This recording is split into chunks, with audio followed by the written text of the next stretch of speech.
23 de noviembre de 1944. Bosque de Hurtgen, frontera germano-belga.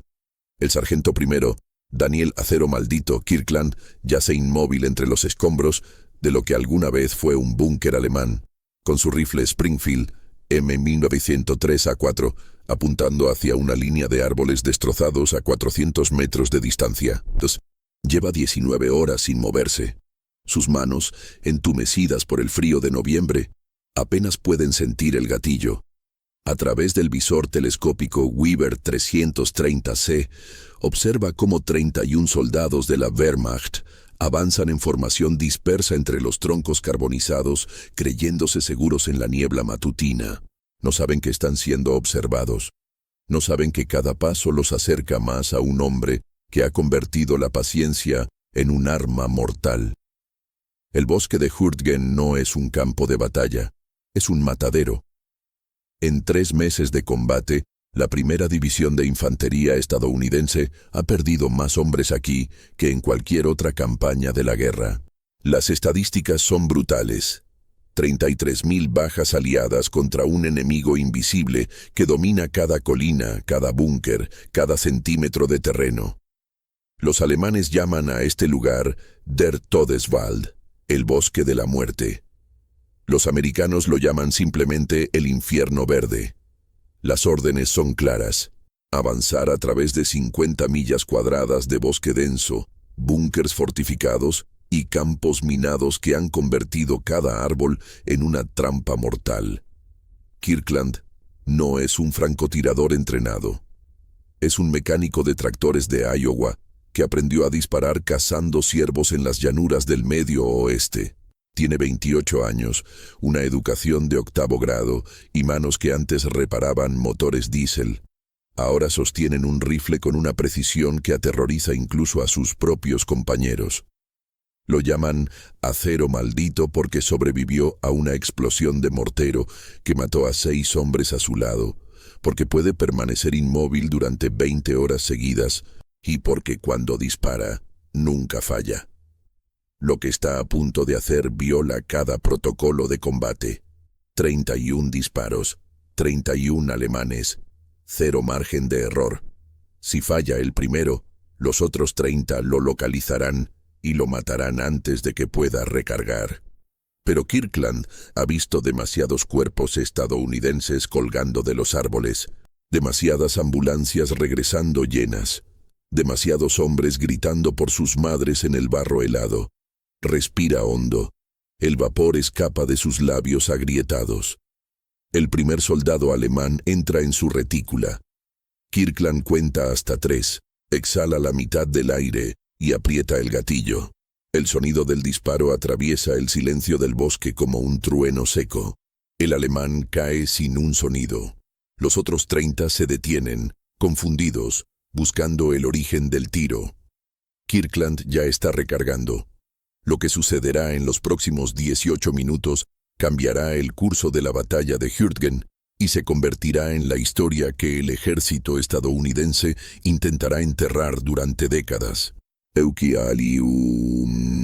Antes de continuar con esta historia, te invito a suscribirte a este canal y dejar tu comentario con el país y la ciudad desde donde nos estás escuchando. Queremos saber dónde está nuestra comunidad de oyentes que valoran las historias olvidadas del campo de batalla. Dale like si crees que los actos de valentía individual merecen ser recordados, incluso cuando contradicen las órdenes oficiales. Esto es Voces que sobrevivieron al imposible, donde las historias enterradas de la guerra vuelven a respirar. La historia del sargento Daniel Kirkland no aparece en los libros oficiales de la Segunda Guerra Mundial. No hay medalla con su nombre, no hay monumento en su honor, no hay fotografías en los museos militares. Durante 70 años, su nombre fue borrado de los registros del 1er Batallón, 16º Regimiento de Infantería. Los informes oficiales de la batalla de Hurtgen mencionan fuego de francotirador efectivo el 23 de noviembre de 1944, pero nunca identifican al tirador. La razón es simple y perturbadora. Lo que Kirkland hizo ese día salvó a 200 hombres estadounidenses, pero lo hizo desobedeciendo una orden directa de su capitán. El bosque de Hürtgen representa uno de los fracasos tácticos más costosos de las fuerzas aliadas en Europa.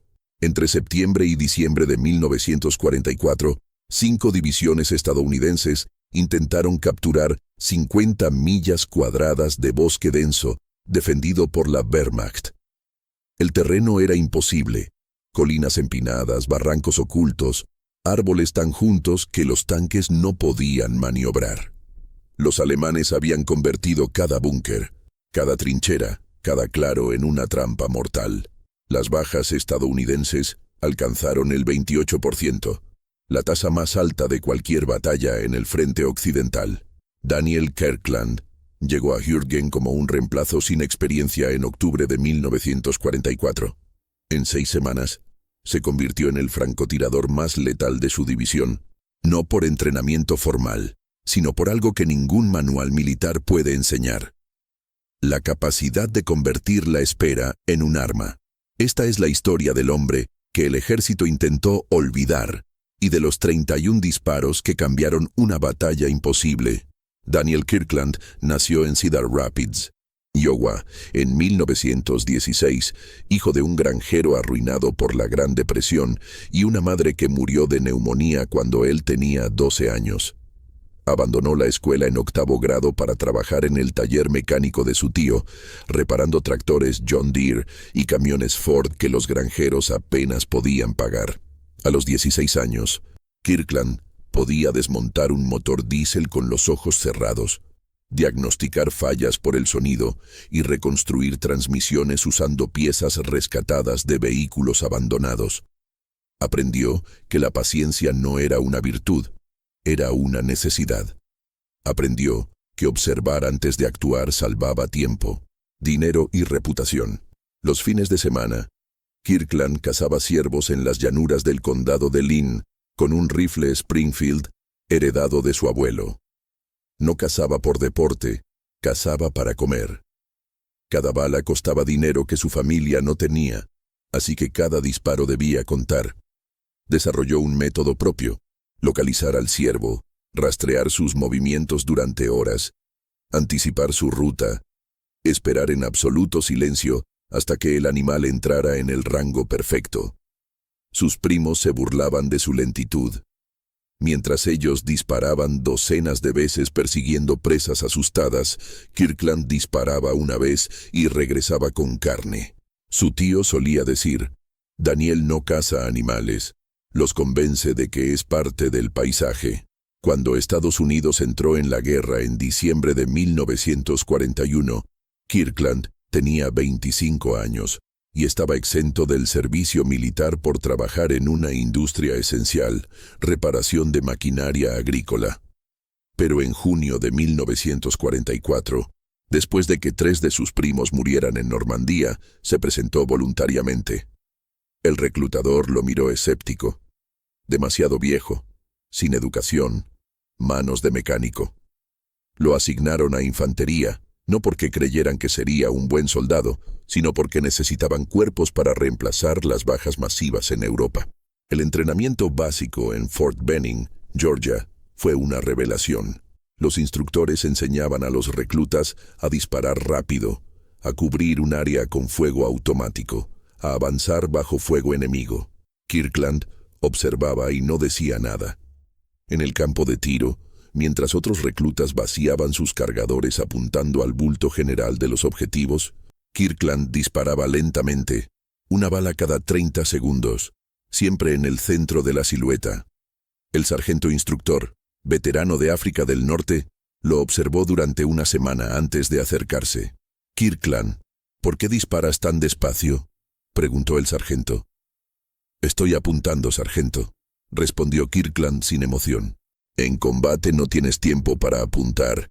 Tienes que disparar rápido». Kirkland lo miró directamente. «Con respeto, sargento, prefiero un disparo que dé en el blanco que 10 que fallen».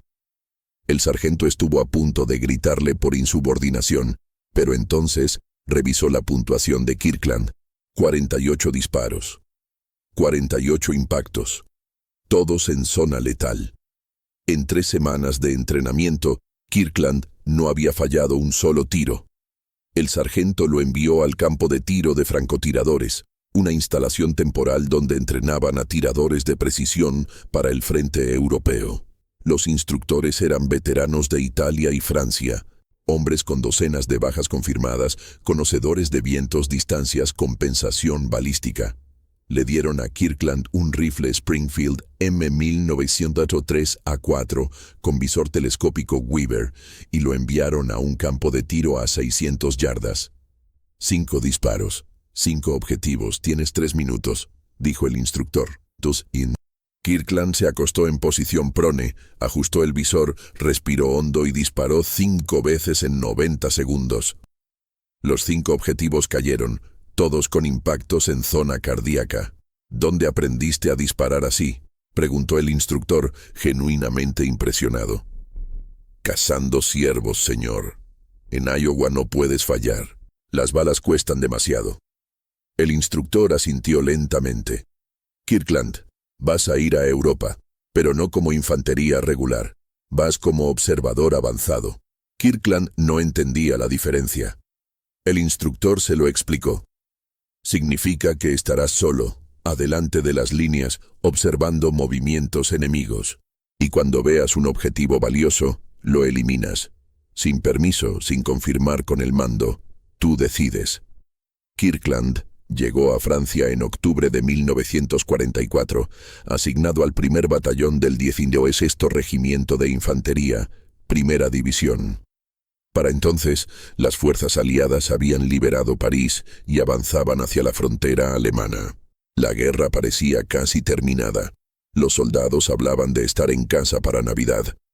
Nadie mencionaba el bosque de Hürtgen. Nadie sabía que el alto mando alemán había decidido defender ese sector con ferocidad absoluta, convirtiendo cada acre de bosque en una fortaleza. El 2 de noviembre, el batallón de Kirkland entró en el bosque. La primera impresión fue el silencio. Un silencio pesado, antinatural, como si el bosque mismo estuviera conteniendo la respiración. Los árboles, pinos y abetos gigantescos se elevaban 70 pies hacia un cielo que apenas se veía. El sotobosque era tan denso que los hombres caminaban en fila india, incapaces de ver más allá de 20 metros. El capitán Raymond Heller, comandante de la compañía, reunió a sus hombres. Nuestro objetivo es avanzar 2 millas y capturar el pueblo de Bosenac. Inteligencia dice que hay resistencia ligera. Deberíamos estar allí en 3 días. Estuvieron allí 3 semanas. No avanzaron 2 millas, avanzaron 200 metros. Porque el bosque de Hürtgen no era un campo de batalla. Era una trampa diseñada por ingenieros alemanes que habían estudiado cada colina, cada barranco, cada línea de fuego. Los búnkers estaban ocultos bajo tierra, cubiertos de troncos y camuflaje, y invisibles hasta que abrían fuego. Las minas Bouncing Betty estaban enterradas en cada sendero, diseñadas para saltar a la altura de la cintura antes de explotar, destripando a los hombres. Los morteros alemanes, calibrados con precisión matemática, caían exactamente donde las tropas estadounidenses buscaban cobertura. Y los francotiradores alemanes, veteranos del Frente Oriental, cazaban oficiales, operadores de radio, médicos, cualquiera cuya muerte desmoralizara a los demás. El primer muerto que Kirkland vio en Hürtgen fue el teniente Marcus Brennan, un oficial de 23 años recién llegado de West Point. Brennan caminaba al frente de la columna cuando su cabeza simplemente explotó. No hubo sonido previo, no hubo advertencia. Un momento estaba señalando un mapa. Al siguiente su cuerpo caía hacia adelante con un agujero del tamaño de un puño en la parte posterior del cráneo.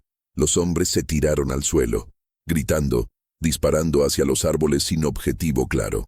Kirkland permaneció inmóvil, observando. Estudió el ángulo de entrada de la bala, la altura del impacto, la dirección de la caída. Luego giró lentamente la cabeza hacia una colina a 600 metros de distancia. «Está allí arriba», dijo Kirkland tranquilamente. señalando un grupo de rocas cubiertas de musgo. El sargento Peterson, veterano de África, lo miró con incredulidad. ¿Cómo demonios lo sabes? Kirkland no respondió. Simplemente tomó su Springfield, se arrastró 30 metros hacia la izquierda para cambiar el ángulo, se posicionó detrás de un tronco caído y esperó. Los demás soldados seguían disparando al azar, desperdiciando munición en las sombras. Kirkland respiraba lento, contando segundos, observando a través del visor telescópico. Pasaron 5 minutos. 10. 15. Entonces, entre las rocas, apareció un brillo minúsculo. El reflejo del visor de un rifle alemán. Kirkland ajustó su mira, compensó por la distancia y el viento que movía las copas de los árboles y disparó. El retroceso golpeó su hombro. A través del visor, vio como un cuerpo vestido con uniforme verde grisáceo rodaba desde las rocas y caía por la pendiente. El tiroteo cesó inmediatamente. Los soldados estadounidenses miraron hacia la colina, luego hacia Kirkland, con una mezcla de asombro y miedo. 600 metros, murmuró Peterson, midiendo mentalmente la distancia. Con viento cruzado. Hijo de perra. El capitán Heller se acercó a Kirkland, estudiándolo como si fuera un arma recién descubierta. ¿Cuánto tiempo llevas disparando?, preguntó. Toda mi vida, señor, respondió Kirkland sin apartar los ojos del bosque. Desde ahora te quedas conmigo. Necesito saber dónde están los francotiradores alemanes antes de que maten a más oficiales. Durante las siguientes 2 semanas, Kirkland se convirtió en los ojos del batallón, mientras las tropas avanzaban penosamente entre el barro y los árboles caídos. Él caminaba separado, observando, estudiando el terreno con una intensidad que inquietaba a los demás. No hablaba con nadie, no compartía cigarrillos, no jugaba cartas durante los descansos, simplemente observaba. Los soldados empezaron a notar un patrón. Cuando Kirkland se detenía y miraba fijamente hacia un punto específico, significaba que había detectado peligro. Y cuando Kirkland disparaba, alguien moría.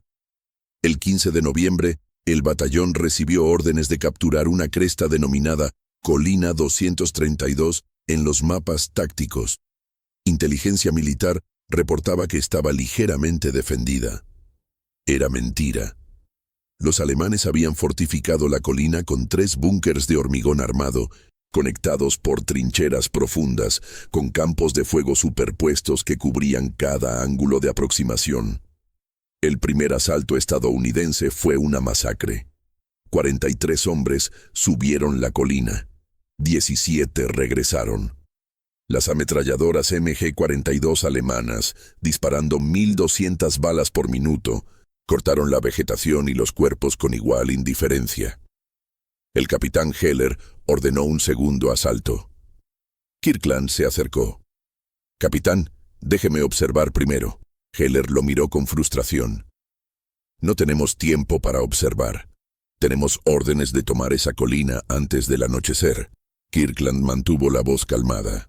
«Señor, si enviamos más hombres sin saber dónde están las posiciones enemigas, morirán igual que los primeros».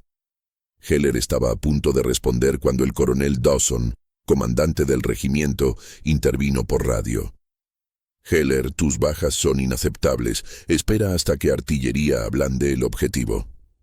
La artillería bombardeó la colina 232 durante 2 horas. 200 proyectiles de 100 mm convirtieron la cima en un paisaje lunar de cráteres humeantes y árboles destrozados. Los oficiales asumieron que nadie podría sobrevivir tal bombardeo. Cuando el tercer asalto comenzó, las ametralladoras alemanas abrieron fuego de nuevo. Los búnkers de hormigón habían resistido todo. 21 hombres murieron antes de que la orden de retirada sonara. Heller estaba desesperado, furioso, sabiendo que el alto mando lo culparía por el fracaso. Esa noche, Kirkland se ofreció voluntario para una misión de reconocimiento. «Déjeme ir solo. Encontraré las posiciones y las eliminaré una por una». Heller lo miró como si estuviera loco. «¿Solo? Hay al menos 30 alemanes en esa colina. Kirkland asintió. Por eso necesito ir solo. Si voy con otros harán ruido. Necesito silencio. El sargento Peterson intervino. Capitán, he visto lo que puede hacer. Deje que lo intente. Heller dudó, sabiendo que estaba violando todos los protocolos tácticos. Finalmente asintió. Tienes hasta el amanecer. Si no regresas, asumiré que estás muerto. Kirkland salió a las 22:00 horas con su rifle, 200 balas, una cantimplora y nada más. No llevaba casco, el metal podía reflejar luz. No llevaba equipo que hiciera ruido. Se movió a través del bosque nocturno, con una lentitud que habría desesperado a cualquier soldado normal. Cada paso tomaba 1 minuto. Probaba el terreno antes de poner peso. Evitaba ramas secas. Respiraba por la nariz para no hacer vapor visible. Le tomó 3 horas recorrer 400 metros. A las 01:30, Kirkland estaba a 50 metros del primer búnker alemán. Podía escuchar voces en alemán, el sonido de alguien comiendo, el chasquido de un encendedor. Se posicionó detrás de un tronco carbonizado con línea de visión directa hacia la entrada del búnker. A través del visor nocturno rudimentario, vio la silueta de un soldado fumando. Kirkland esperó. El soldado terminó el cigarrillo y se giró para entrar al búnker. En ese momento, Kirkland disparó. El alemán cayó sin un sonido. El disparo había atravesado su cuello. Las voces dentro del búnker se detuvieron. 2 soldados salieron a investigar. Kirkland los eliminó con 2 disparos rápidos, recargando entre cada uno con una velocidad que había perfeccionado en 1000 horas de práctica. Los cuerpos cayeron sobre el primero. Silencio total. Kirkland permaneció inmóvil durante 20 minutos, esperando para ver si alguien más saldría. Nadie lo hizo. Se movió lateralmente, rodeando la posición, buscando el siguiente búnker. La noche apenas comenzaba, y en el bosque de Hürtgen, el cazador de Iowa estaba enseñándole a la Wehrmacht el verdadero significado del miedo. El segundo búnker estaba a 120 metros al noroeste, oculto bajo troncos apilados y tierra compactada. Kirkland lo localizó por el humo casi invisible que salía de una chimenea improvisada. Una delgada columna de vapor que se elevaba entre las sombras. Se arrastró hasta una posición elevada. Un pequeño montículo donde las raíces de un árbol derribado creaban un parapeto natural. Desde allí tenía visión completa de la entrada del búnker y de la trinchera que lo conectaba con la tercera posición defensiva. Eran las 03:15 de la madrugada. El frío de noviembre había convertido el aire en cuchillas que cortaban los pulmones con cada respiración. Kirkland podía ver su propio aliento condensarse, así que respiraba a través de un trapo húmedo para no crear vapor visible. Sus manos estaban entumecidas, pero no se atrevía a moverlas para generar calor. El movimiento significaba detección, y la detección significaba muerte. Había aprendido en las llanuras de Iowa que los ciervos podían detectar el movimiento humano a 100 metros. Los soldados alemanes entrenados en el frente oriental podían detectarlo a 200. A las 04:00, la puerta del búnker se abrió. 5 soldados salieron en fila, llevando latas de agua vacías. Se dirigían hacia un arroyo que Kirkland había cruzado horas antes. Este era el momento. Los hombres caminaban descuidados, confiados en la oscuridad, hablando en voz baja en alemán. Kirkland no entendía las palabras, pero reconocía el tono. Cansancio, aburrimiento, la falsa seguridad de hombres que creían que el enemigo estaba a kilómetros de distancia. Esperó hasta que los 5 estuvieran en línea recta, uno detrás del otro, separados por 3 metros. Luego disparó al último hombre de la fila. El alemán cayó hacia adelante sin un grito. Los otros 4 siguieron caminando, sin darse cuenta. Kirkland recargó y disparó al cuarto. Mismo resultado. El tercer soldado finalmente escuchó el sonido de cuerpos cayendo y se giró. Kirkland le disparó en el pecho antes de que pudiera gritar. Los 2 soldados restantes comenzaron a correr hacia el búnker, gritando alarmas. Kirkland eliminó al primero con un disparo en la espalda. El último casi llegó a la puerta cuando la bala atravesó su cráneo. 5 hombres muertos en 22 segundos. Kirkland esperó, inmóvil, observando si alguien más saldría del búnker. Pasaron 10 minutos. 15. A las 04:20, la puerta se abrió de nuevo. Esta vez era un oficial alemán con binoculares, escaneando el perímetro. Kirkland lo tenía centrado en su retícula, pero no disparó. Observó hacia dónde miraba el oficial, estudiando qué áreas el enemigo consideraba peligrosas. El alemán observó hacia el sur, hacia donde las tropas estadounidenses habían atacado durante el día. No miró hacia el este, hacia donde Kirkland estaba posicionado. Error fatal.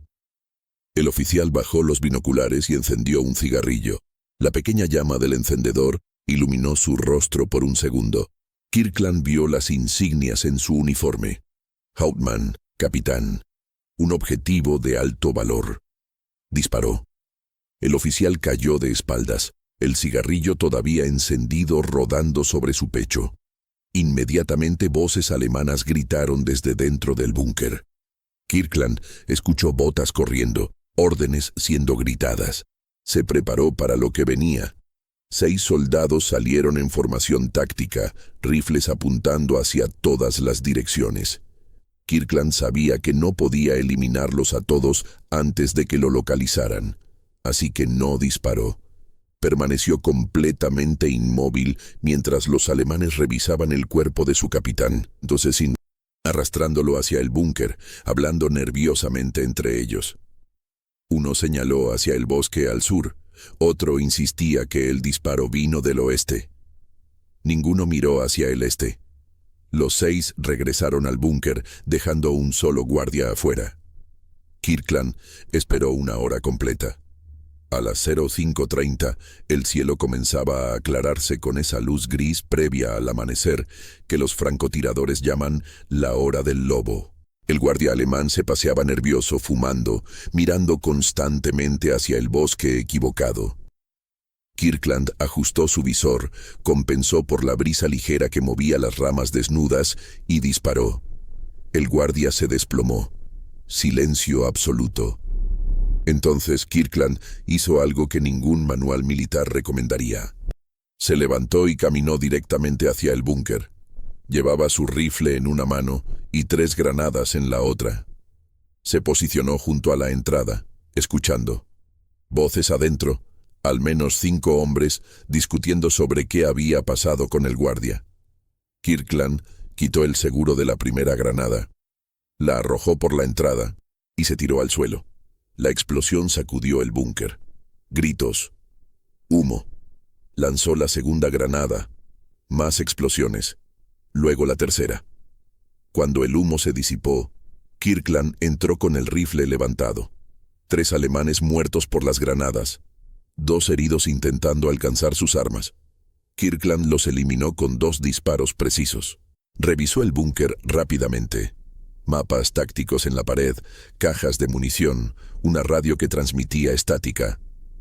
Tomó los mapas, destruyó la radio con la culata de su rifle y salió. Eran las 05:50. El amanecer llegaba rápido. Kirkland tenía que llegar al tercer búnker antes de que la luz completa lo expusiera. Se movió a través de la trinchera que conectaba las posiciones, agachado, con el rifle listo. La trinchera olía a tierra mojada, gordita y algo dulce y nauseabundo, que reconoció como carne humana en descomposición. Avanzó 50 metros cuando escuchó voces alemanas adelante. Se detuvo, pegándose a la pared de tierra de la trinchera. 2 soldados alemanes caminaban hacia él, hablando casualmente, sin saber que su segundo búnker acababa de ser destruido.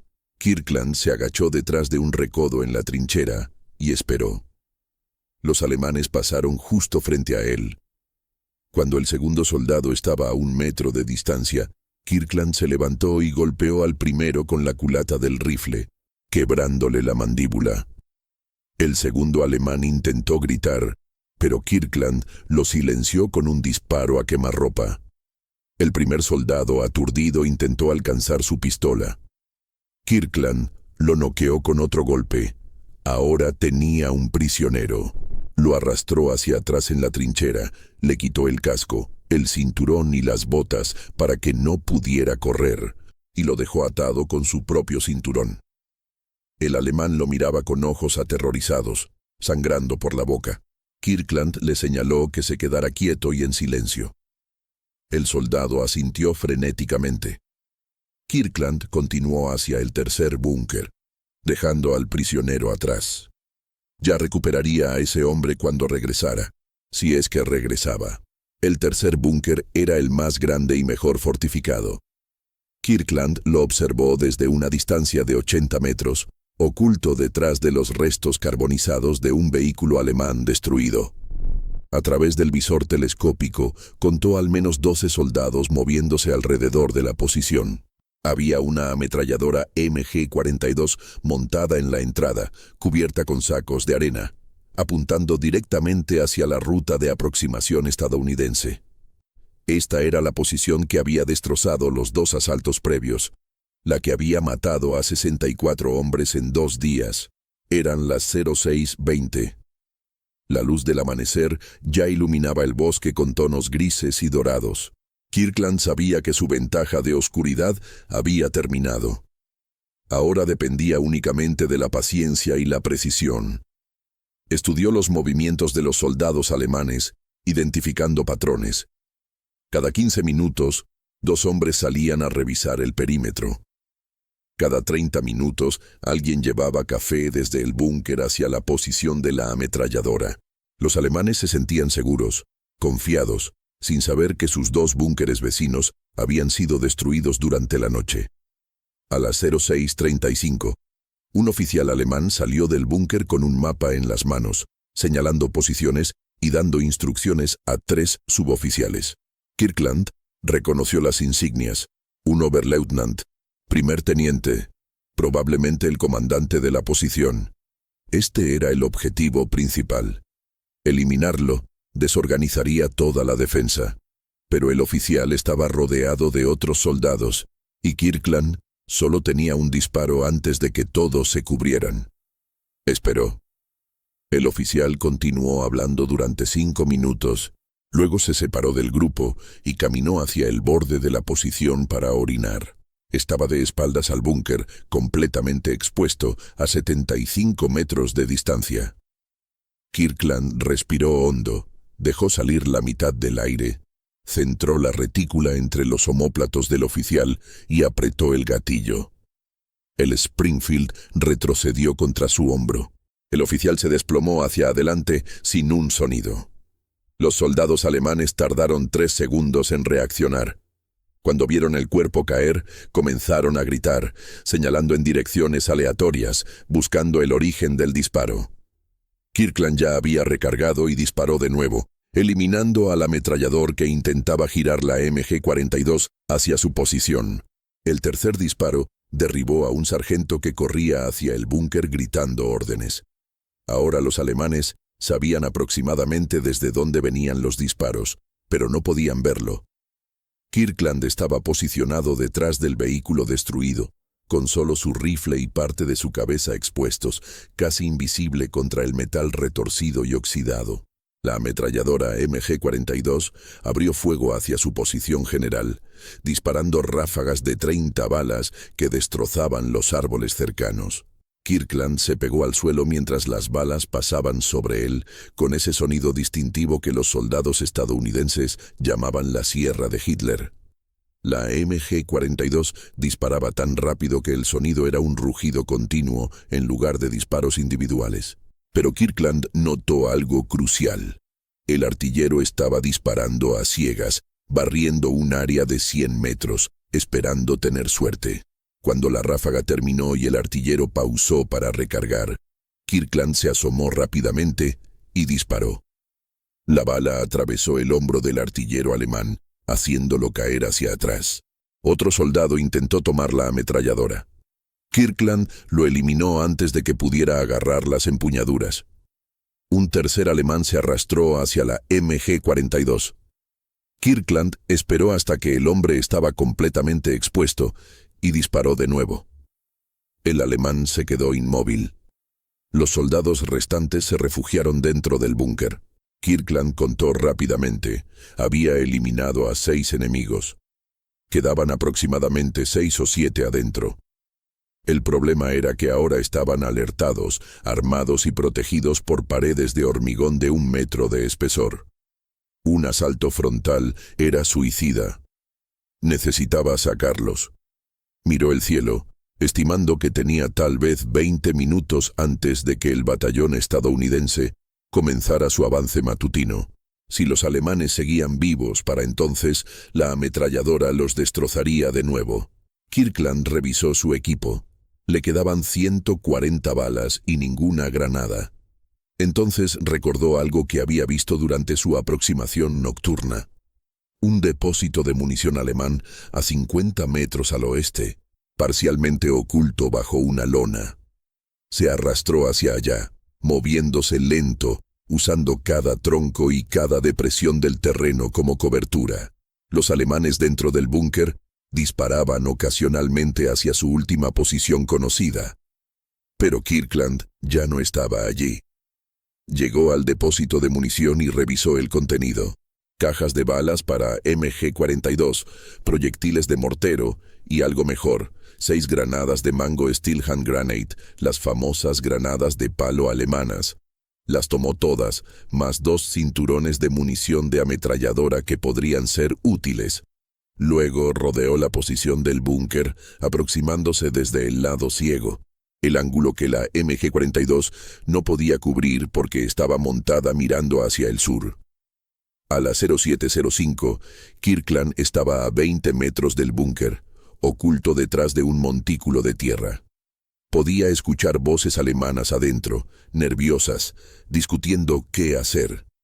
Alguien sugirió enviar a un hombre a buscar refuerzos. Otro insistía en que debían quedarse y defender la posición. Kirkland quitó el seguro de 2 granadas. Las arrojó por la entrada del búnker en rápida sucesión y se tiró al suelo cubriéndose la cabeza. Las explosiones sacudieron el suelo. Tierra y escombros volaron por el aire. Gritos en alemán. Kirkland esperó 3 segundos. Luego lanzó 2 granadas más. Más explosiones. Cuando el humo comenzó a disiparse, 3 soldados alemanes salieron tambaleándose del búnker, tosiendo, sangrando, con los uniformes desgarrados. Uno levantó las manos inmediatamente en señal de rendición. Los otros 2 intentaron correr. Kirkland disparó una vez, derribando al que corría hacia el este. El tercero se detuvo, tiró su rifle y levantó las manos también. Kirkland se acercó con su Springfield apuntando hacia los prisioneros. Les ordenó en inglés que se acostaran boca abajo con las manos detrás de la cabeza. No entendían las palabras, pero entendían el gesto. Se tiraron al suelo inmediatamente. Kirkland entró al búnker con cuidado, esperando encontrar más resistencia. Adentro había 4 alemanes muertos por las explosiones. El búnker estaba destruido, la radio hecha pedazos, los mapas manchados de sangre. La batalla por la colina 232 había terminado. Das Kirkland arrastró a los 2 prisioneros alemanes de regreso por la trinchera, recogiendo al soldado que había dejado atado anteriormente. Ahora tenía 3 prisioneros, todos aterrorizados, todos mirándolo como si fuera un espíritu venido del infierno. Eran las 07:30 cuando llegó a la línea estadounidense. Los soldados que montaban guardia lo vieron aparecer desde el bosque cubierto de barro y sangre seca, empujando a 3 alemanes delante de él, y no podían creer lo que veían. El sargento Peterson corrió hacia él. «Dios santo, Kirkland. Pensamos que estabas muerto». Kirkland simplemente asintió, exhausto, y entregó los prisioneros a los guardias. La colina 232 está despejada. 3 búnkeres destruidos. Aproximadamente 20 enemigos eliminados. 3 prisioneros. Peterson lo miró incrédulo. ¿Solo? ¿Hiciste todo eso solo? Kirkland no respondió. Simplemente se dirigió hacia donde estaba el capitán Heller, quien había escuchado el reporte por radio y estaba reuniendo a sus oficiales. «Sargento Kirkland», dijo Heller cuando lo vio llegar. «Acabo de recibir un informe de que las posiciones alemanas en la colina 232 han sido neutralizadas. ¿Puedes confirmar?» Kirkland extendió los mapas tácticos alemanes manchados de sangre que había tomado del primer búnker. «Confirmado, señor. Aquí están sus posiciones defensivas. Los 3 búnkeres están destruidos. El camino hacia Vossenack está abierto». Heller estudió los mapas. Luego miró a Kirkland con una mezcla de admiración y algo más oscuro, algo cercano al miedo. 17 hombres muertos esta noche, dijo Heller lentamente. ¿Los mataste tú solo? Kirkland asintió. Había que hacerlo, señor. Era eso, o perder otros 60 hombres en el siguiente asalto. Heller guardó silencio durante un largo momento. Los otros oficiales observaban la escena sin decir palabra. Finalmente, el capitán habló. Lo que hiciste salvó vidas estadounidenses, pero también actuaste sin permiso explícito. Técnicamente, violaste las órdenes de operación al moverte solo detrás de las líneas enemigas. Kirkland mantuvo la mirada fija. Señor, me dijo que tenía hasta el amanecer. Regresé antes del amanecer. Heller casi sonrió. Técnicamente correcto, pero el alto mando va a hacer preguntas. Tendrás que escribir un informe detallado de lo que hiciste anoche. Kirkland asintió. Entendido, señor. Heller le dio una palmada en el hombro. Ve a descansar. Y Kirkland, buen trabajo. Extraordinario trabajo. Pero Kirkland no fue a descansar. A las 08:00, el batallón comenzó su avance hacia la colina 232. Kirkland insistió en ir al frente, guiándolos a través de las posiciones que había despejado durante la noche. Cuando llegaron a la cima, encontraron exactamente lo que él había descrito. 3 búnkeres destruidos, cuerpos alemanes esparcidos, ninguna resistencia. El avance que había costado 64 vidas en 2 días, se completó en 4 horas sin una sola baja. La noticia se esparció por el regimiento como pólvora. El mecánico de Iowa, el cazador silencioso, el hombre al que llamaban acero maldito, había hecho solo lo que compañías enteras no habían logrado. Los soldados comenzaron a mirarlo de manera diferente, con respeto mezclado con inquietud. Había algo perturbador en la forma en que Kirkland mataba, tan metódico, tan paciente, tan completamente desprovisto de emoción. No se jactaba, no celebraba. Simplemente hacía su trabajo y regresaba como si hubiera estado reparando un motor. El 22 de noviembre, el batallón recibió órdenes de continuar el avance hacia el este, hacia un claro en el bosque donde inteligencia reportaba actividad alemana significativa. El capitán Heller convocó a Kirkland. Necesito que hagas reconocimiento adelantado otra vez. Dicen que hay al menos 2 compañías alemanas reagrupándose en ese sector. Necesito saber sus posiciones antes de enviar a los hombres. Kirkland asintió. ¿Cuándo salgo? Esta noche, 22:00 horas. Pero esa tarde, todo cambió. A las 16:00, un mensajero llegó con órdenes directas del cuartel general del regimiento. El coronel Dawson quería ver a Kirkland inmediatamente. Cuando llegó a la tienda de comando, encontró no solo al coronel, sino también a un mayor de inteligencia militar y a un corresponsal de guerra del periódico Stars and Stripes. El ambiente era tenso. «Sargento Kirkland», comenzó el coronel Dawson sin preámbulo. «He estado revisando tu servicio en Hürtgen. 17 bajas enemigas confirmadas en la colina 232. Otras 12 bajas confirmadas en operaciones anteriores. Eres el tirador más efectivo que tenemos en este sector». Kirkland permaneció en posición de firmes, sin responder. El coronel continuó. «El problema es que tus métodos son irregulares. Operas solo, sin apoyo, sin coordinación con otras unidades. Tomas decisiones tácticas que corresponden a oficiales». El mayor de inteligencia intervino. Hemos recibido reportes de prisioneros alemanes. Dicen que hay un francotirador estadounidense que opera de noche, que mata sin sonido, que aparece donde no debería estar.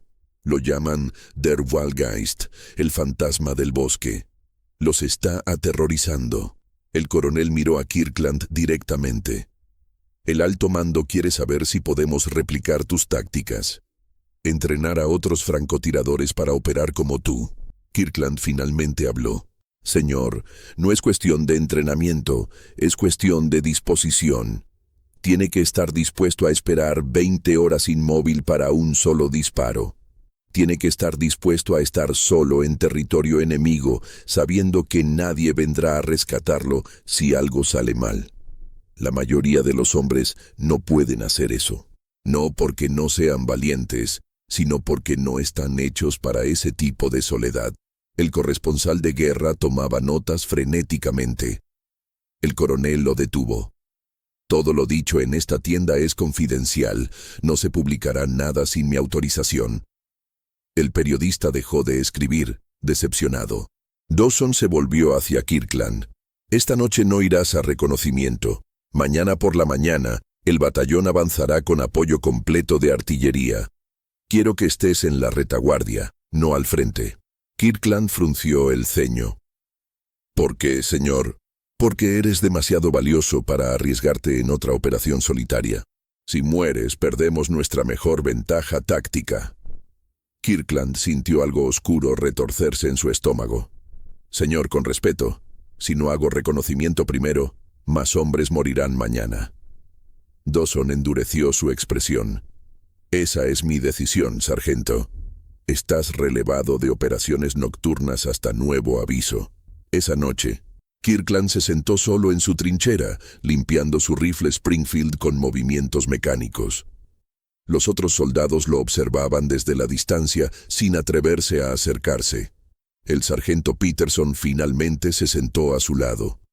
Escuché lo que dijo el coronel. Es una estupidez. Eres el único que sabe cómo mantener vivos a estos hombres. Kirkland no dejó de limpiar el rifle. No es estupidez. Es política. El alto mando tiene miedo de que si algo me pasa, perderán su arma secreta. Peterson encendió un cigarrillo. ¿Y qué vas a hacer? Kirkland finalmente levantó la vista, mirando hacia el bosque oscuro al este, donde sabía que los alemanes estaban reagrupándose. Voy a desobedecer la orden. Peterson casi se atragantó con el humo. ¿Qué? Kirkland habló con una calma absoluta. Esta noche a las 23:00 voy a hacer reconocimiento. Si no lo hago, mañana morirán 50 hombres. Tal vez 100. No puedo permitir eso. Peterson lo miró largamente. Te van a someter a consejo de guerra. Kirkland asintió. Probablemente, pero prefiero enfrentar un consejo de guerra que ver más cuerpos estadounidenses colgando de los árboles porque nadie supo dónde estaban los alemanes. Se puso de pie, cargó su rifle y verificó su munición. Si alguien pregunta por mí, dile al capitán que fui a orinar y me perdí en la oscuridad. Peterson sonrió tristemente. Eres un idiota testarudo. Kirkland le devolvió la sonrisa. Eso dicen. A las 23:00 del 22 de noviembre de 1944, el sargento Daniel Kirkland cruzó las líneas estadounidenses y desapareció en el bosque de Hürtgen. Lo que estaba a punto de hacer en las próximas 6 horas lo convertiría en leyenda entre los soldados y en un problema para el alto mando. Porque a veces, salvar vidas requiere romper reglas. Daniel Kirkland nunca escribió el informe que el capitán Heller le ordenó. La madrugada del 23 de noviembre, regresó con información sobre 31 soldados alemanes posicionados en el claro oriental. No regresó para reportarlos. Regresó porque ya los había eliminado, uno por uno, en 18 minutos de fuego sostenido, que los alemanes supervivientes describirían después como el ataque del demonio invisible. El batallón avanzó esa mañana sin enfrentar resistencia. 0 bajas estadounidenses. El alto mando enterró la historia. Los registros oficiales mencionan operaciones de francotirador exitosas, sin nombres, sin detalles, sin reconocimiento.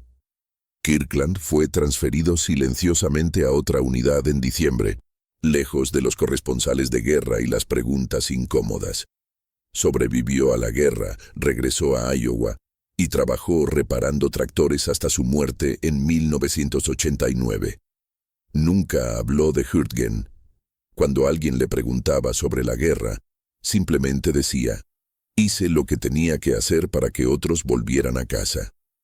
En 2003, un historiador militar encontró documentos desclasificados que mencionaban al francotirador fantasma de Hurtgen. No había nombre, solo un código, AS-44, acero maldito. 70 soldados estadounidenses sobrevivieron porque un mecánico de Iowa decidió que obedecer órdenes importaba menos que salvar vidas.